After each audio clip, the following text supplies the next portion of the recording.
Ken Lavigne had a dream to sing at Carnegie Hall in New York City, except no one was inviting him. So he invited himself, and with it came a huge price tag. Our Carolyn Jarvis tonight on The Price of a Dream.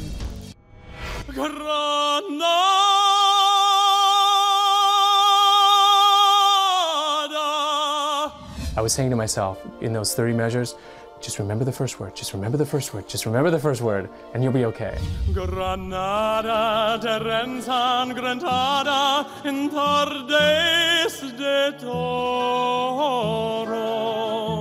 He began with a song he had sung countless times before. I was just like freaking out. The only difference, Ken Lavigne had never sung it here, one of the most famous stages in the world, Carnegie Hall. When you step onto that stage and you see all that gold leaf everywhere, and you just know that this place is special, and it is so special.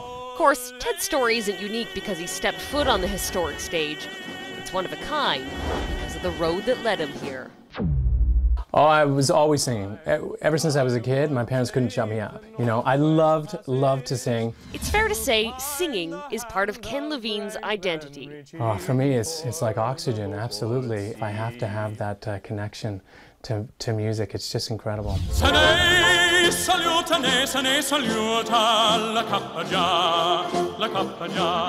studied it for years, releasing albums, going on tour, and performing with major symphonies. But at 35, his career seemed to plateau, and despite what appeared to be a postcard perfect life on Vancouver Island, Ken wanted more. I was having a conversation with a friend, and they said, well, when you started this, what is it that you wanted to do? Where did you want to sing? Like, what was your career? What did it look like? And I said, well, I always wanted to sing at Carnegie Hall. And she's like, well, what is stopping you? And I didn't have an answer. That was all it took for Ken to have a single focus in mind: getting to Carnegie Hall. The phone probably wasn't going to ring on its own, so I decided that, you know what, I'm going to have to make it happen for myself. But making it happen wouldn't come cheap. The cost to rent Carnegie and the New York Pops Orchestra was $223,000. Money Ken didn't have. There were a lot of people that thought I was crazy. I got people telling me I was irresponsible. I had people telling me that, you know, you don't have to do this. Even his wife Alice was taken aback. I sort of had to go, okay, I'm gonna listen. What do you want to do? Ticket sales would have helped with the cost, but 2 weeks before showtime, only 60 had been sold. I didn't go in there with, you know, stars in my eyes thinking that everyone will magically come out of the woodwork and fill up the place. I was very realistic. So Ken sold CDs and threw a benefit concert, and it turned out the people who got him to New York lived right there on Vancouver Island with him. It wasn't me buying my way into Carnegie Hall. It was this whole community gathering around me and saying, you know what, we believe in you and we want you to succeed, and donations started pouring in. The support was so overwhelming, Ken managed to raise over $170,000. His parents took out a loan in his name for the remaining $47,000. It all meant his dream was about to become a reality. Look at that! January 22nd, 2009, and Ken Lavigne stepped on stage at Carnegie Hall. For just one time, I would take the Northwest Passage. I could see all the way to the very last row.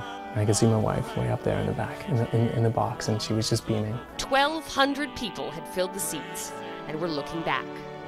Amazing, yeah, I was so proud. For 2 hours, Ken soaked in every minute, singing ballads, folk songs, and arias. This Concert was about me putting myself out there and saying to everyone, you know what, I belong here. I belong on this stage, and it's okay that I'm doing it myself.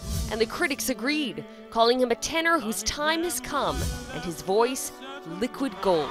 3 standing ovations? 3 standing ovations, yeah. That must have felt good. That was pretty sweet. A pretty sweet moment. He is perhaps the happiest man in debt in the country. But the risk may pay off.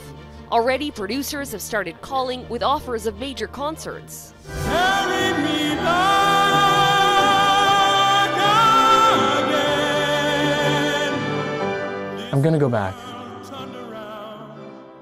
There's no question in my mind that I will be back on that stage. It's a question of when. I swear to you now.